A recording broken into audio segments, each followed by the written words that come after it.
Olá, tudo bem? Seja bem-vindo, seja bem-vinda a mais uma edição deste podcast Pensamentos Criativos, promovido pelo Instituto Cultural Ingá. Eu sou Miguel Fernando e o Alan Gaitarosso também vai conduzir o bate-papo deste momento, a partir de agora, com o Fernando Souza, que é do famoso Maringaense Cultural. Seja bem-vindo, Fernando. Obrigado pelo convite. Estou muito feliz de estar aqui. Que 10, a gente que está feliz. Me diz, como é que surgiu a ideia do Maringaense Cultural? Você é um comunicador, publicitário, estava no meio da pandemia, surgiu uma necessidade. Explica um pouquinho da estratégia de criar uma plataforma para divulgar o que está acontecendo no campo da arte e da cultura aqui da cidade. Miguel, eu costumo dizer que o Maringaense Cultural surgiu de uma necessidade própria, assim, de saber o que estava acontecendo na cena cultural e artística, de não ter um local onde eu pudesse saber de tudo que estava acontecendo e, o mais importante, eu acho que com antecedência, né? Para conseguir, de fato, ir àquele espetáculo, ir àquele evento. Geralmente eu ficava sabendo depois que tinha acontecido, o que me deixava muito pé da vida, porque eu queria muito saber, né? E nesse sentido, assim, de saber com antecedência, levar essa informação para a população, porque eu acho que muita gente ainda não sabe dos eventos que a gente tem, de todo esse fomento à cultura que a gente tem aqui. E foi pensando nisso, assim. Ao mesmo tempo que, no meio da pandemia, final da pandemia, eu queria muito direcionar minha criatividade para alguma coisa. E aí eu fiquei muito naquelas, faço alguma coisa voltada para culinária, porque eu gosto de cozinhar e tal. Aí eu falei, bom, um criador de conteúdo gastronômico a gente tem muito, né? E cultura a gente não tinha, né?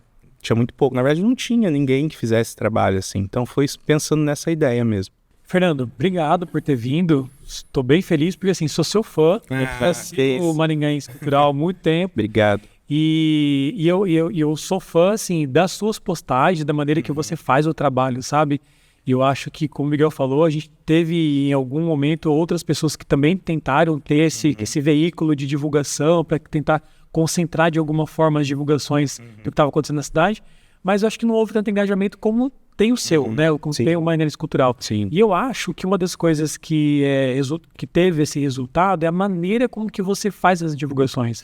Você é muito criativo na criação de conteúdos próprios para o Maringaense Cultural. Né? Então a gente percebe isso, sim, que não é só uma repostagem da arte ou da divulgação do que está acontecendo. Você tem todo um cuidado de fazer um conteúdo próprio e é muito criativo.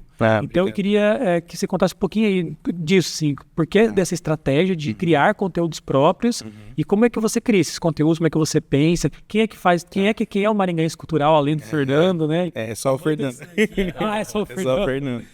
Conta aí pra gente isso daí. Tá, eu acho que essa ideia de criar conteúdos autorais vem muito da minha formação em design gráfico, né? Então, estar ali no meio das artes e poder receber um material e a partir dele ter a criatividade para desenvolver o material é o que eu gosto de fazer, na verdade. Então, não fazia sentido eu publicar só repostar as coisas que aconteciam por dois motivos. Uma por questões de ter a minha identidade ali, mas também pelo algoritmo do Instagram entender que aquela imagem já tinha sido publicada e, consequentemente, o alcance dela seria muito menor, né? Então, se eu estou propondo algo novo, o robozinho, né, que é o algoritmo, tão falado algoritmo, ele vai ver aquilo pela primeira vez e, consequentemente, vai entregar isso para uma maior audiência, né? E, além disso, quando eu recebi um release, que era um release muito extenso, não tinha como eu fazer caber aquele release numa legenda, por exemplo. E aí surgiu a ideia de trabalhar com um post carrossel, né? Eu falo que carrossel é meu aliado, assim, porque 90% das publicações que eu faço são em carrossel, para justamente... Eles engajam mais? Engajam mais, porque ele aparece 2 vezes, né? Tem essa coisa de se você não vai até o final dele, que é uma dica também, ele volta a aparecer depois da segunda imagem. Então, às vezes, você vai ver um carrossel e fala assim, mas eu não vi isso aqui. Necessariamente você não foi até o fim dele, então o algoritmo... aparece direto da segunda imagem. Exato, então. O algoritmo te mostra de novo. Então, foi pensando nisso, mas principalmente em trazer um conteúdo que fosse gostoso de acompanhar, né? Ninguém gosta de ler legendas gigantescas, né? A gente se perde ali no meio dos caracteres. Então, ter isso na imagem para a pessoa deslizar também prende a pessoa mais tempo na tua publicação, que é também uma jogada do algoritmo. Quanto mais tempo de tela você dedica para aquele quadrante do post, ele entende que aquilo ali é relevante. Então ele joga isso para mais pessoas, né? Então foi pensando nisso, assim. E aí você também tem uma estratégia de filtrar os principais projetos, eventos e ações que você vai dar visibilidade. Como é que você seleciona os projetos que vão para o Maringaense Cultural? Certo. Porque eu imagino que você deva ter uma modelagem que também monetiza, mas também tem uma modelagem de geração de conteúdo. Exato. Tem semanas que está acontecendo muita coisa Exato. pela cidade. Como é que é esse filtro aí, no final das contas? Eu digo que no começo o maior desafio era o que postar, porque até então a gente não tinha pessoas que vinham até a página falando, eu tenho isso, eu tenho isso, eu tenho esse evento. Então, o maior desafio no começo foi procurar esses conteúdos. Com quem que eu falo, de quem que é esse espetáculo? O espetáculo é do ator tal. Tá, mas será que esse ator tem material ou não para eu divulgar? Muitas vezes não tinha. E aí eu tinha que me virar com o que eu tinha. Hoje chegou num ponto de que eu tenho que realmente filtrar o que chega, porque com o alcance da página surge de tudo. Não só projetos de cultura e arte, mas pessoas que querem de alguma forma aparecer. Eu tento dar visibilidade porque é gratuito, que eu acho que isso é o mais importante, assim, porque um dos objetivos também é acabar com essa ideia de que cultura e arte custa caro, quando na verdade a gente tem acesso, né? Acho que Maringá tem isso. E pensando nisso, assim, pensando em eventos gratuitos que façam sentido, que a proposta seja, né? Eu tento muito, uma coisa que eu sinto falta e que quando tem eu divulgo, que são eventos infantis, assim, os pais procuram muito a página para falar, não vai ter nada para o meu filho, para minha filha, porque geralmente espetáculos é classificação livre, mas não é direcionado para infantil, né? Então eu recebo muita mensagem de pais que procuram saber. Então quando tem algum evento que é focado no público infantil, eu divulgo isso. Então o filtro gira em torno de, talvez, produtores culturais que eu já tenho um certo contato, que eu sei que fazem algo de qualidade, eventos que sejam gratuitos, mas por esse caminho, assim. Mas geralmente eu publico o que vem, tudo que vem que seja do segmento de arte e cultura, assim, né? Legal. Que façam essa ligação. Legal. Eu queria fazer uma pergunta, mas eu vou deixar sobre o negócio do Maringaense Cultural, que eu estou bem curioso, mas eu vou deixar para fazer na nossa última rodada de perguntas. E vou fazer uma outra pergunta sobre essa questão da divulgação, né? De engajar, de fazer as pessoas verem um anúncio, consumirem aquele anúncio e, de repente, se interessar em assistir um espetáculo de dança. Eu trabalho com produção artística cultural e sei quanto é difícil isso, você fazer uma comunicação para que as pessoas vejam aquilo e se interessem não só pela arte do Instagram, não só curtem, mas também elas têm um desejo de assistir o espetáculo, que é essa função da divulgação. Sim, exato. Converter em público para esses eventos todos, né? E pensando nisso, o que você está vendo no cenário cultural na cidade? Você que frequenta, porque além de divulgar, eu te vi dezenas de... Além de tudo, você consome aquilo que você divulga, né?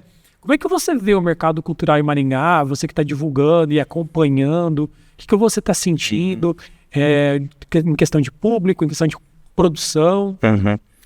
Bom, eu acho que algo positivo para a gente destacar é que eu tenho visto muita gente no teatro que eu não via antes, assim, pessoas que eu costumo dizer que fora da bolha de cênicas, da bolha de produções culturais, estão indo para o teatro, tá? Acho que isso é legal de ver, então acho que isso serve de termômetro para a gente ver que as pessoas estão indo de fato.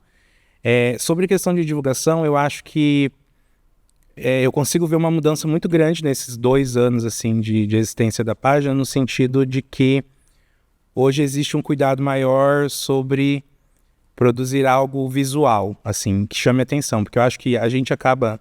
O Instagram, ele é uma rede social muito focada em vídeo, né, hoje, justamente para concorrer com o TikTok e outras redes focadas em vídeos, e vídeo, de fato, é o futuro do marketing, né, eu diria.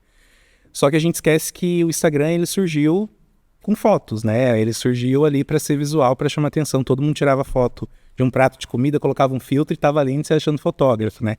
E acho que quando a gente pensa em divulgação de eventos e a gente pensa em cartazes, por exemplo, né? Eu falo que o cartaz de um espetáculo, de uma peça, de um filme, ele é tão importante quanto os atores no palco, porque é o primeiro contato que o público tem com aquilo, né? Então, isso convida ou não, isso chama atenção ou não, eu vou assistir, será que o espetáculo que eu vi tem a ver com essa identidade visual que eu vi no cartaz? Então eu consigo perceber que hoje existe esse cuidado, assim, por trabalhar com alguns produtores e atores e pessoas que estão na cena, eu consigo ver que existe essa preocupação. queremos fazer uma identidade visual, mas também que fale do que é o espetáculo, para não ter aquela coisa, fui assistir, mas não tem nada a ver com aquilo que eu achei que fosse, né? Que isso acontece às vezes, e acho que isso pode, querendo ou não, fazer com que a pessoa não tenha mais interesse em assistir depois outra peça, né? Então, hoje eu acho que tem esse cuidado sim, acho que consigo ver que mudou muito isso. E princípios básicos, né? Então, às vezes o cartaz que você faz para rua, talvez se você redimensionar ele para o Instagram, ele não vai dar a mesma leitura. Então, ter esse cuidado com fonte, tipografia, né? Imagens e tudo mais. Acho que é por aí, assim. E quais os próximos passos do Maringaense Cultural? A gente discute bastante que em nossa cidade a produção está efervescente, cresceu bastante. A gente está numa fase de cada vez mais profissionalização, capacitação, seja acadêmica, seja técnica, mas Maringá ainda não se viu tendo críticos de arte dedicados a isso. Né? Um crítico que vai a um espetáculo de teatro, produz um conteúdo, Sim. e às vezes até falar a palavra crítica, né? Pode soar mal, mas tanto uma análise positiva quanto com pontos a serem melhorados nós não temos na cidade. As poucas experiências que tivemos não foram Sim. benquistas ou bem executadas, assim vamos dizer. Exato. O Maringaense Cultural tem uma expectativa de chegar nessa etapa para ter talvez um colunista para fazer análises críticas dos espetáculos, até para a gente poder pensar em avançar em certos aspectos da qualidade, por exemplo. Olha, Miguel, eu acho que Fernando, não tenho intenção de ir para esse lado, justamente porque acho que para você criticar algo você precisa dominar muito aquele assunto, ponto, né? O primeiro ponto seria esse, e o segundo ponto é que a arte, eu acho que ela atinge as pessoas de formas muito diferentes, assim. Então, um espetáculo que você pode talvez não ter gostado, para mim pode ter significado muita coisa, né?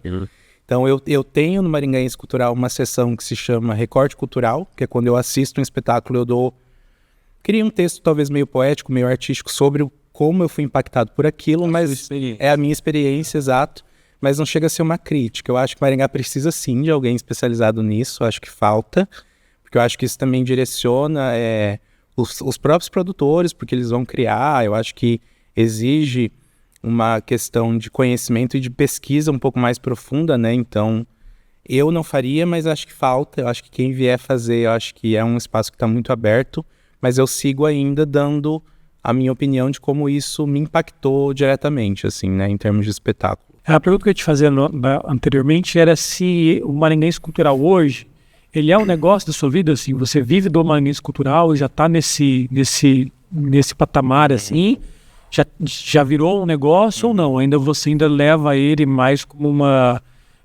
uma ação a mais, um monte de coisa que você faz? Qual que é? Sim. O que você espera do Maringaense Cultural, né, Miguel? Eu falei enquanto conteúdo, mas enquanto empresa, enquanto negócio. Certo. Para onde que você pensa escalonar isso, de repente? O Maringaense Cultural não é a minha principal fonte de renda ainda. Eu espero que um dia a página se torne suficiente para isso. Eu levo muito em paralelo com o meu trabalho, né? Então eu trabalho com marketing e publicidade, dando consultoria para algumas empresas também nessa questão de divulgação, então planejamento estratégico. Então ele não é o meu principal fonte de renda ainda, mas eu tenho planos para que ele se torne quando possível, assim. Eu tenho muita ideia, eu acho que a página ela se tornou uma referência, um veículo de comunicação mesmo. Algumas pessoas brincam, né, que a minha página ela já é uma própria assessoria de imprensa, porque o que eu publico ali de fato chega, né, em um público maior. Então, tenho planos, tenho ideias para o futuro, tem um curso, né? Tô aplicando uma oficina O nome da oficina é Rompendo a Bolha do Algoritmo, Técnicas para o Instagram, que é onde eu ensino como inserir a criação de conteúdo no teu dia a dia para que seja algo natural, não seja algo pesado. Porque se você for deixar para criar conteúdo num dia específico, talvez você não tenha a disposição e a ideia para aquilo. Então a oficina ela vem muito nessa ideia de como seria a criação de conteúdo no teu dia. Eu acho que uma coisa que muita gente não faz e que seria assim, acho que o pulo do gato é documentar o seu processo criativo. Eu vejo muito as pessoas preocupadas muito com o resultado final e a divulgação ser o cartaz final com as datas de exibição, talvez, e é isso. E aí isso não funciona porque, voltando, né, no algoritmo, acho que tudo vai para o algoritmo, você tem que ter uma frequência de publicação no teu Instagram. Então, se você só cria um perfil para publicar aquele produto, aquele material final e esquece esse perfil ali, ele não vai chegar nas pessoas. Então, documente o processo, algo que pode parecer muito banal, muito simples para você, para o teu seguidor pode ser algo muito gigantesco. Aí eu vou dar um exemplo disso, assim, a gente fez um conteúdo para um projeto que a gente tem, né, que é o Arena em Cena. Nós fizemos um conteúdo produzido em estúdio, fizemos, gravamos, e aí o outro vídeo nós fizemos com celular e esse gravado, e esse foi o que mais deu engajamento, assim, mas muito mais engajamento do que o vídeo super produzido. Então também, tipo, entender como é que as pessoas gostam de consumir. Exato, um dos módulos da oficina é justamente esse, assim, é se colocar no lugar do seguidor para tentar entender o que ele quer receber. Porque muitas vezes a gente está tão ali, né, fechado no nosso mundo, criando e produzindo, talvez uma imagem ali de cima de uma bagunça aqui no set de filmagem já sirva para ele falar, nossa, que legal esse bastidor, né? Que legal esse mundo. Eu queria ver você, hoje o Maranhense Cultural, ele é 100%, eu acho, do conteúdo do Instagram, né? Sim, Instagram. sim. Você pensa de repente migrar ou ter conteúdos em outras plataformas? Porque assim, a gente tem o Instagram, que hoje tá bombando, a gente sabe como é que tá, mas de repente Mas um dia vira um Orkut. Tem um super rico aí também, compra, ele quer mudar o nome, ele desengaja todo mundo e já virou outra coisa. E é isso, assim, tipo, o seu negócio depende do negócio de uma outra pessoa. Né? Para você ter uma segurança do repositório, público, né? do conteúdo que você está produzindo, para aquilo ter um histórico. Sim. Né? Amanhã depois desaparece e acabou, né? Você já pensou, de repente, fazer também conteúdo pro YouTube, de repente também conteúdo pro Twitter? Como é que vão pro site próprio? Sim, eu ia falar isso, o site está em construção, ele vai surgir, ele vem aí também para dar visibilidade para os artistas locais, assim, para que sirva de um acervo / portfólio desses profissionais que a gente tem. Eu acho que um dos objetivos da página também sempre foi dar espaço para esses artistas. Eu acho que, né, vamos pegar como exemplo, a gente pega um monólogo, a gente pega um solo, existem muitas pessoas que estão por trás ali, né? Então, quem fez essa iluminação, por exemplo, a iluminação do espetáculo ela é tão importante quanto o próprio ator. Então, o site ele vem com essa ideia de servir, talvez, conteúdos que não caibam no Instagram em termos de volume, de quantidade, mesmo texto um pouco mais elaborado, talvez fotos que não caibam em 10 fotos do carrossel, né? Talvez uma galeria de foto poderia estar no site. Então vem com essa ideia. Vem também como o meu portfólio. Eu acho que quando eu comecei, eu não tinha nenhum trabalho na cultura. E aí, a partir daí, a página se tornou o meu portfólio e os convites para trabalhos surgiram por conta da página. Hoje eu assino praticamente muitas identidades visuais de espetáculo, planejamento de rede social. Se a gente for falar de Aniceto Mate, né, que eu acho que é o fomento que a gente tem, maior quantidade de premiações, assim, muitos convites surgem a partir daí. Tá numa fase que eu estou recusando trabalho, então, o que é bom também. Então, acho que o site ele vem para dar um formato diferente. Eu acho que o Instagram ele ainda é o meu foco, mas eu acho que tem conteúdos que vão caber para o site. Penso, possivelmente, talvez numa publicação online, uma revista online que seja focada em arte, cultura e feita aqui. Então, tem esses planos aí, espero executá-los esse ano ainda, vamos ver o que acontece. E você falou de revista, né? No passado, eu cheguei a coordenar um jornal. Não sei se você chegou a conhecer o Duque, né? E o desafio era, quando era novidade, e ele sempre foi muito bem quisto, a gente tinha uma boa saída. Sim. Mas a captação de anunciantes vai ficando cada vez mais difícil, né? Sim. Com o passar do tempo. Isso tem a ver um pouquinho com a pergunta que eu quero trazer para você na sequência. Os produtores, os artistas, quando eles vão participar dos editais, a gente percebe muitos projetos não prevendo um planejamento de comunicação. Então, muito poucos recursos para isso, né? Ou pouquíssimos recursos. Então, vai receber um prêmio se vencer de R$70 mil e prever R$1.000 de divulgações. Sim. A gente sabe que o valor do recurso é baixo. Ou às vezes até projetos maiores que têm um investimento pequeno em divulgação. Você já tem sido convidado para fazer o planejamento de mídia desses projetos? E como é que tem sido a receptividade dos produtores? Mas veja, vou colocar R$5 mil de publicidade e vou perder estrutura de qualidade. Quer dizer, tem que encontrar um equilíbrio. Como é que tem sido essa receptividade dos agentes culturais? Sim. Tenho sido convidado para montar esse plano de mídia e acho que é um desafio até para esses produtores, né? Porque não tinham o hábito de pensar muito além, né, nessa questão. O que eu percebo é que existe sim uma resistência. Então, tipo, eu tenho mesmo que direcionar uma verba toda, né? Uma verba toda não, mas uma boa parte dessa verba para isso. Só que quando você... Aí os que confiam em você e deixam que você monte uma sugestão e de fato enviem isso para um edital, depois eles conseguem notar a diferença pelos pareceristas, né? Porque daí geralmente o plano de mídia ele é bem elogiado. Quando eu monto um plano de mídia, eu acho que eu vou bem além no sentido de exemplos. Outdoor. Eu acho que a gente não vê outdoor em muitos projetos aí.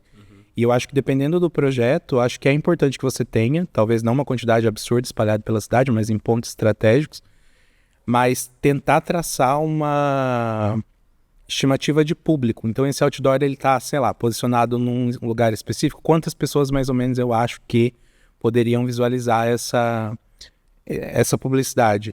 E aí quando você monta um material completo, com a simulação desse outdoor, qual o endereço que ele vai estar, qual que é a estimativa de público, e não só isso, se a gente for falar de tráfego pago, né, que são esses anúncios que a gente faz nas redes sociais, que se você não fizer, você não vai aparecer, porque o algoritmo também entende que ele tem que pagar para poder, né, não existe almoço grátis, né, e aí, nos planejamentos que eu tenho feito, eu tenho colocado a estimativa de público que eu vou atingir com aquela verba, então acaba sendo um material completo, dizendo, estou investindo R$5.000, mas isso aqui pode converter muito mais do que se eu colocar um anúncio, talvez, numa rádio, por exemplo, ou numa TV, ou aliar todos os veículos, né? Então, eu acho que existe essa resistência dos produtores e dos artistas, porque não era, acho que um hábito, né, fazer. Só que à medida que eles dão um primeiro voto de confiança, fazem isso e vem o resultado, aí eu acho que esse problema acaba sendo resolvido, né? E aí eles acabam dando mais importância para o plano de mídia. Legal, isso também acaba refletindo em maior qualificação e presença de público. Exato. Porque essa era uma cobrança muito grande do financiador, do agente público, pelos editais, que muitas vezes alguns produtores recebiam recurso, não faziam um planejamento adequado de publicidade e esperavam, por exemplo, que a Secretaria de Cultura divulgasse o espetáculo e garantisse público, quando na verdade é o contrário que a gente tem que pensar, né? Eu acho que é fundamental a divulgação de um projeto. Igual eu falei, o artista normalmente ele pensa só no produto cultural e não exatamente como isso vai chegar e que ele está pretendendo atingir. Eu vejo muito isso, assim, porque acompanho isso, principalmente nas artes cênicas, que você tem uma expectativa de uma faixa etária de público que você desejaria atingir, alcançar, mas você vê que a maneira como está sendo a divulgação ou a estética que você está usando de comunicação atinge uma outra e aí vira uma confusão de expectativa e de alcance, né? Então, como é que você trabalha isso, assim, quando alguém chega para você e fala, olha, eu tenho um espetáculo X, assim, em linhas gerais, porque eu não quero entregar, então você vai fazer o curso. Sim. Né? Faça o curso para saber os detalhes. Mas como é que você consegue, mais ou menos assim, saber qual o público que aquilo vai engajar e como é que você monta essa divulgação pensando nessa faixa etária, pensando no tipo de projeto? Quando alguém chega para você e fala, tem um espetáculo, tá, ele é infantil, da idade de 12 a 14 anos ali, como é que você pensa isso, assim? Você pensa quem é que vai abrir o Instagram, você pensa quem é que vai levar a pessoa no teatro, então eu tenho que pensar para o público adulto e não infantil. Como é que você pensa para quem eu estou divulgando isso? Quem estou divulgando e quem é que vai lá assistir o espetáculo? Eu acho que o primeiro ponto que eu considero se é um projeto, ler sobre esse projeto. Então, se você enviou isso para um edital, eu peço esse material para que eu possa ler e entender o que você, de fato, propôs, né? E quando possível, acompanhar esse processo criativo mesmo, assim. Geralmente a divulgação, ela acontece, eu diria que o tempo legal que eu considero seria 30 dias antes da data de estreia. Eu acho que é um tempo legal para dar tempo. E dar tempo desse algoritmo entender que você está ali criando conteúdo desde o começo do mês para divulgar um espetáculo talvez no final do mês, né?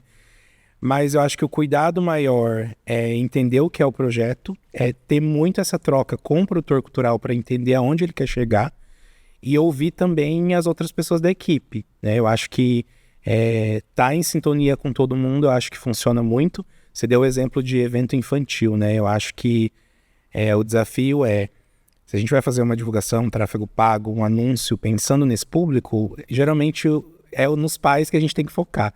Então é tentar traçar ali um anúncio com público-alvo de pessoas que já têm filho, né? Então você consegue traçar pelo painel do Meta ali, você consegue colocar alguns interesses de anúncio que te ajudam a funilar isso. Mas eu acho que, além do tráfego pago, eu acho que o mais importante é, de fato, essa criação de conteúdo mais orgânica mesmo.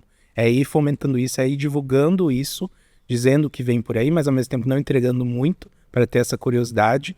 Mas quantidade de conteúdo eu acho mais importante no sucesso de uma divulgação do que o tráfego pago, eu diria. Porque às vezes você vai investir um valor alto, um anúncio, você vai aparecer para muita gente, só que mais a pessoa vai olhar aquilo, vai aparecer uma única vez, ela vai falar, tá, mas... E nem é de interesse dela, Exato, às vezes ela não exato, tá para engajar. Exato, então eu vejo muito anúncios que estão sendo feitos de forma errada, no sentido de segmentação de público. Então você acaba não aparecendo para o teu público-alvo, aparecendo às vezes para cidades que não são daqui, né? Porque a pessoa ela não conseguiu configurar a localização e tudo mais. Então eu acho que eu investiria muito nessa coisa do conteúdo do processo mesmo, do processo criativo, para resultar no produto final, na cereja do bolo, que seria aquele espetáculo, né? Aquele resultado final, assim. O Fer, você tá aqui desde 2009, né? Isso, eu moro em Maringá desde 2009. Você começa com o Maringaense Cultural 22, Isso, ali, né? Com isso. um anseio, uma resposta Exato. àquela necessidade que você sentiu. Como é que você avalia Maringá no campo das artes da cultura 2009, depois passa pela pandemia, 22 com o Maringaense Cultural e hoje 24? Quais são as suas percepções de transformações e mudanças? Tá.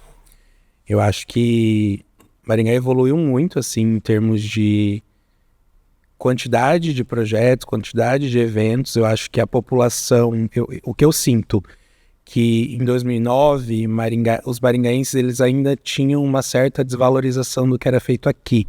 Eu acho que existe essa desvalorização cultural ainda por parte da população em não valorizar o que a gente tem, mas acho que isso é do brasileiro, né, de sempre pensar no que é de fora e tal, e não tira o mérito de termos coisas muito boas fora, mas acho que hoje o público ele tá mais curioso, eu acho, para prestigiar e para participar. Eu percebo muito essa mudança, assim, a mudança do consumo da população mesmo, com cultura e arte, que eu acho que nesse período fala-se muito, né, sobre consumir cultura e arte, a TV em si propõe que isso é importante, a gente tem pessoas com falas muito poderosas em relação a esse consumo de arte e cultura, quanto isso pode transformar, né, as pessoas, e tem inclusive como exemplo, tenho amigos que têm filhos muito pequenos e que já levam as crianças para o teatro, assim, e tenho amigos também que não levam, então você consegue ver a diferença, né, entre esse crescimento mesmo, que eu acho que começa desde de pequeno ali, e essa paixão pela arte, pela cultura, né. Pelo esse histórico que você já tem desde 2012, parece que faz mais tempo, viu? Parece que faz O quê? o Maringaense Cultural. 2022. Isso. Não, mas parece que faz mais tempo. 2023 Não, é recente. Mas parece que faz todo tempo que eu já sigo. Mas o que eu queria saber de você é o seguinte, com esse histórico que você já tem desde 2022, você já consegue identificar, por exemplo, quais são os segmentos que mais repercutem? Olha, os teatros são não mais engajamento. Acho que as pessoas em Maringá estão consumindo mais dança. Pelo esse histórico, pelos comentários e pela quantidade de público que você vê dos eventos, você consegue traçar mais ou menos assim pra gente quais são os segmentos que hoje se destacam assim em divulgação e público ou não? Tá É o que o público mais procura. O que mais procura na rede? Assim. Certo. Eu acho que um segmento que eu consigo ver uma mudança de aceitação e de público indo prestigiar é dança.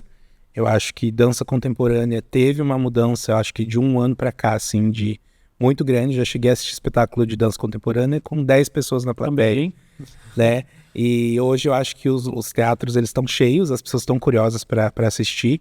Acho que muito desse resultado é em relação a esse cuidado que os produtores culturais estão tendo com a divulgação, né? Com essa coisa do artístico, de trazer uma imagem impactante, trazer uma proposta impactante. E eu acho que também de deixar claro uma linguagem que a dança contemporânea, às vezes você não precisa de fato entender. Eu acho que o fato de você ter curiosidade para assistir e dali tirar alguma coisa, seja a contemplação do belo, seja aquela equipe técnica que está por trás daquilo, né? Eu acho que dança contemporânea, eu acho que teve um crescimento uma aceitação, eu diria, maior. Teatro, eu acho que, se a gente for ver nesses 2 anos, quando a gente fala a palavra monólogo, né, ou quando a gente fala em solo teatral, geralmente as pessoas tinham aquela resistência de que é algo chato, é algo que talvez vai me dar sono e tal. Monólogo lembraria monótono. Exato, exatamente. E eu acho que isso também mudou, né? Eu acho que a gente tem aí muitos monólogos acontecendo nesse edital de agora. Acho que o próximo a gente vai ter também vários. E as pessoas, elas estão indo assistir, né? E saem dali falando positivamente bem. Então eu acho que o que melhorou no meu ponto de vista foi dança, espetáculos de dança e os solos, assim. Acho que os solos tiveram um peso grande, assim. Acho que pela proposta, talvez pela mensagem que aquele ator quis passar. Eu acho que também um pouco pela divulgação das redes sociais, nós temos atores em Maringá hoje que tem fã, tipo, onde que as pessoas vão para assistir o ator. Exato. E assistir várias peças daquele ator. Exato. Que é uma coisa que alguns anos atrás era impensável. Exato. E um exemplo, né, disso, falando aqui, citando nomes aqui, né, o Douglas Code, que é um amigo muito próximo, que foi a primeira pessoa que me contratou oficialmente para trabalhar, assim. Ele me mandou uma mensagem: o que você faz? O que eu posso... Porque até então as pessoas, no começo, não sabiam quem fazia a página, né? Uhum. Então eu não tinha essa coisa de eu querer aparecer logo de cara, até porque eu queria que a página desse certo pelo conteúdo, e não por ter alguém ali dando a cara logo de início, né? Nunca foi um objetivo ser um blogueiro ou algo desse sentido, e sim, as coisas foram acontecendo. E o Douglas é esse exemplo de pessoa, assim, que eu acho que produz peças muito boas, tem ideias muito boas, e acho que de todos, desde do primeiro solo dele até agora, eu tenho trabalhado com ele praticamente em todos os espetáculos, assim, assistindo a identidade visual. E é isso, cria-se essa identidade de ir assistir porque, né, já sou fã do ator, exato, do estilo, exatamente. Legal. Exatamente. Legal. Fer, pra gente encerrar, assim, existe algum tipo de espetáculo, de ação artística e cultural que você gostaria de ver em Maringá que você ainda não viu num prazo curto de tempo? Eu acho que eu gosto muito dos eventos, eu gosto muito de festival. Eu acho que, pegando como um gancho, né, eu acho que o FIMA, que é o Festival de Ilustração que a gente tem aqui, eu acho, assim, uma ideia sensacional. Eu acho que esse modelo de festival, gosto muito dessa ideia. Talvez algo voltado, para essa área de publicidade, de design, que eu acho que a gente nunca teve, além, né, dessa questão da ilustração. Acho que talvez um festival que conseguisse misturar gastronomia com cultura, eu acho que seria muito interessante também. Ainda mais a gente aqui, né, um grande polo do café. Acho que alguma coisa que tivesse, assim, essa gastronomia envolvida com cultura, porque eu acho que gastronomia é cultura, né? Não tem como não ser. Mas eu acho que essa ideia de festival, Miguel, eu acho que algo que fosse uma coisa mais... que envolvesse, acho que a população de alguma forma, que não fosse só um espetáculo, mas que a gente tivesse ali uma programação sequencial de vários dias, eu iria para esse lado, assim. Uhum. Eu acho que em Maringá a gente tem alguns festivais, né, que acontecem, Isso. Mas a gente não tem um festival ainda na cidade que seja cara da cidade, que a pessoa pense em festival de Maringá, esse é o festival. Exato. Tem o Nipo, que é o da SEMA, que é gigantesco, aconteceu há muitos anos, mas ele é um público... mais nichado. Né? Não o público ele é abrangente, mas o mote, né? O tema, ele é mais nichado. Sim. Então acho que a gente não tem esse festival, eu não me lembro agora, assim, desse festival que represente, ou seja, um cartão postal da cidade, ou seja, um evento que acontece na cidade. Nós temos vários festivais que acontecem, já acontecem algumas edições, mas eles são pequenos ainda, no sentido de estrutura, de investimento, ainda acontece há muitos anos, mas sempre com uma estrutura um pouco menor, né? Sim, eu falaria festival. Eu acho que Maringá pede, acho que tem público para isso, eu acho que a gente tem... show da vida. Exato. Internacional. Exato, alguma coisa que juntasse isso, né? Eu acho que a gente... Talvez nessa visão, trabalha muito com a economia criativa, tem que ser visto pela gestão pública, né? Por mais que esse teu exemplo do Pixel Show, tem vários outros exemplos que você tem uma empresa que organiza. Exato. Mas Maringá precisa ter um braço da gestão pública trazendo isso como uma política de Estado e quem sabe depois isso ganha pernas, ganha asas e vai ser executado de maneira independente. Mas é uma boa pedida, até porque a gente tem olhado muito a produção local e ela fica segmentada, que tá tudo certo também, mas quando ela traz a transversalidade é onde ela ganha esse espaço que o Alan colocou, né? Um festival da cidade. Exato. Legal, Fer, obrigado pelo papo, foi muito 10. É óbvio que você não revelou tudo, porque tem coisa para as pessoas aprenderem com o seu curso. Exatamente. E o curso tem data para acontecer? Tem data, Alan. Vão ser 2 turmas, uma agora no dia 21 de julho e uma no dia 4 de agosto. E o legal dessa do dia 4, que é uma oficina que além da minha oficina, vai ter uma oficina de fotografia para redes sociais com celular, com a Isa Angioleto, que é uma grande amiga fotógrafa. E a gente decidiu juntar para a pessoa sair dali sabendo do funcionamento do algoritmo, mas também sabendo capturar, filmar e, né, executar esse planejamento estratégico. E a inscrição para a pessoa poder comprar direto no Maringaense. Isso, exato. Tem uma publicação fixada lá no perfil, então lá tem todas as informações, o link tá na bio também para comprar e tá todas as informações lá. Show de bola. Alan, obrigado. Fernando, muito obrigado. Valeu mesmo. Prazer. E agradecemos a você que nos acompanhou até aqui em mais esta edição do podcast Pensamentos Criativos. Um abraço e até a próxima.